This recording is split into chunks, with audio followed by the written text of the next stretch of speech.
My name is Ronald C. Cease. I can remember during the Truman Dewey election of 1948, I was terribly excited about it, and I think it was the first time I stayed up all night. I was 17 at the time. I couldn't vote yet because I was so excited about it. And then when Truman won, I was even more excited. So the interest was early. My folks were Democrats, but nobody was interested in politics particularly. And but I was determined at that point that I was going to go on to college and I was going to major in political science.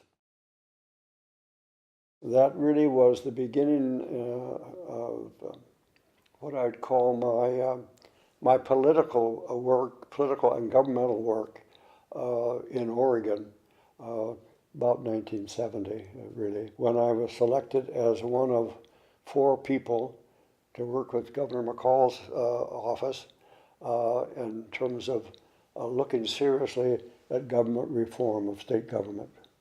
And it was a tremendous opportunity. This was one that ended up having tremendous success because many of what the group proposed as changes, the governor accepted, and they were introduced as laws in the legislature and became effective because they were passed. It was the first real change in terms of anything to do with Oregon state government.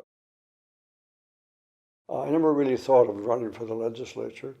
That was Jane, my wife's not situation, but she's the one clearly that went first. When she decided in the early 80s to run for the Senate, we were in our kitchen here, having breakfast, and we're looking at some of the names that were in the Oregonian about possible people running for the House. She was reading that and she looked at me and she said, "I'm not sure about these people. Have you thought of running?" And I had not thought of running, but I did start thinking about it when she mentioned it, and so I decided to do it. Now, in this area at that time, still is, heavily Democratic district over here, and it meant that the real election was in the primary, the Democratic primary. There were five of us running, and I discovered that one of the issues that was kind of being spread on the district was that people were saying, obviously my major opponent was probably encouraging this, but they were saying it's not fair to have two people in the same family in the legislature at the same time. And then during a meeting of the candidates, somebody finally asked me that directly or mentioned that directly from the floor. And I responded without even being conscious, I think, in some ways, what I was saying. I said, well, you know, I think in this day and age, anybody ought to be able to run for public office. And besides, Cease is my maiden name, and I can't do a thing about it. Everybody laughed, and I never heard about it again.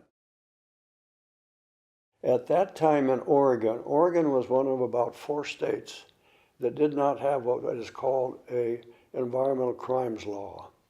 For example, if somebody, a business person or anybody else, would take a big a barrel of toxic material and dump it out in the trees, we did not have any law in Oregon dealing with that specifically on the criminal side. And if we wanted to do it on a criminal basis, we had to use the law from the federal government. And that was not really very effective. The other states that did not have a environmental crimes law were southern states. And I remember telling our committee when we looked at the bill, I said, we are not going to remain in that group. And we did have a bill. It was narrowly drawn, and we did get it passed on the floor of the Senate. It became a model, and even, I understand, the United Nations used it on occasion for other states as something to use. One was a dinky little bill that simply added to the current statute that says in the public schools, not just public schools, all schools, that the kids would learn about fires and disasters of various kinds. And the bill simply said that they would add the issue of tsunami problems to it for schools along the coast. And the other bill was a very substantial bill, although very few people knew anything about it. And that was really kind of a planning and maybe even to some extent a zoning issue along the coast, because it said that in large public buildings of any kind, they didn't have to be government buildings, but where you had substantial use of the building by a lot of people, that in retrofitting or in establishing new buildings, you had to take into account this potential tsunami issue. I was then asked to carry the second bill, which in my judgment was a very significant bill, potentially, but we finally got it out. The governor signed it, so if you go down to the coast today, you will see signs up. There's more to it than that, obviously, but signs up that say, if there should be a tsunami at any point, this is the way you go. So you get from the low area up to a higher area. And I'm very proud of that bill. The bicycle helmet bill, I would say one of the people that had tremendous influence in helping that bill move through the process was my then legislative aide, a woman named Claudia Black. And she said to me one day, she said, we need to introduce the bicycle helmet bill, a bicycle helmet bill. And such bills had been introduced before, and they hadn't gone anyplace. And they had largely just died in committees. So we decided to put the bill at the request of her two sons, who at that time probably were about 10 and 12 or 13. And then it turned out that Claudia had gone to some a social one evening in Salem for legislators probably, and she met the conservative senator from Eastern Oregon, and it turns out he either himself or had a friend or a relative who had had a serious accident, either on a motorcycle or a bicycle, and was, as a result of that, quite interested and supportive of this bill. That was a real gift to us, because, as I said, he was a conservative Republican. I said, well, we'll now ask that he be listed as a second major sponsor. And when the bill finally passed the Senate, as it did, I think it lost 2 votes, but we now had a bill that we had introduced really as a Democratic bill. It was now a bipartisan bill. I went over and talked to Speaker Campbell. He says to me, we need to make sure we get it to a good committee. And he says, how about the Committee on Human Resources? And it had a very liberal, a Republican, but a very liberal chair. And I thought, my God, I couldn't have asked for a better committee.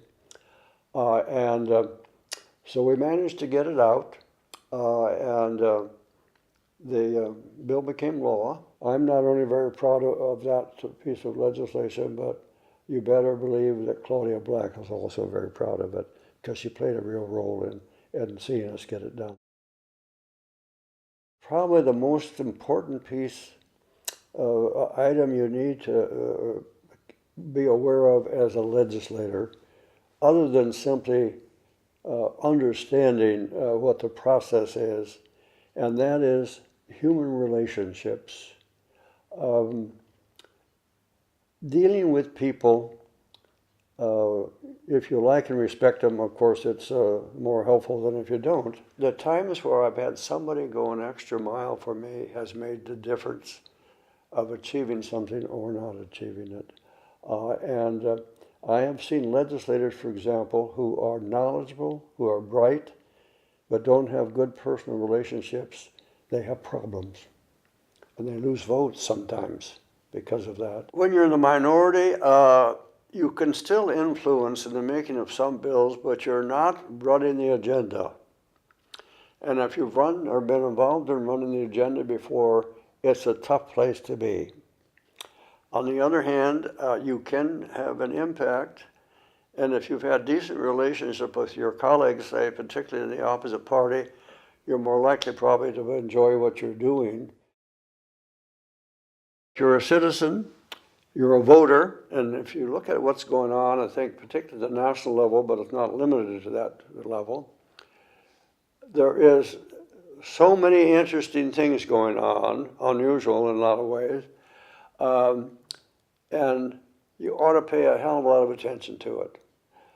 Partly because it's interesting, partly because it affects you or might affect you in various ways. You want to be part of the system. You want to be part of the decision-making process.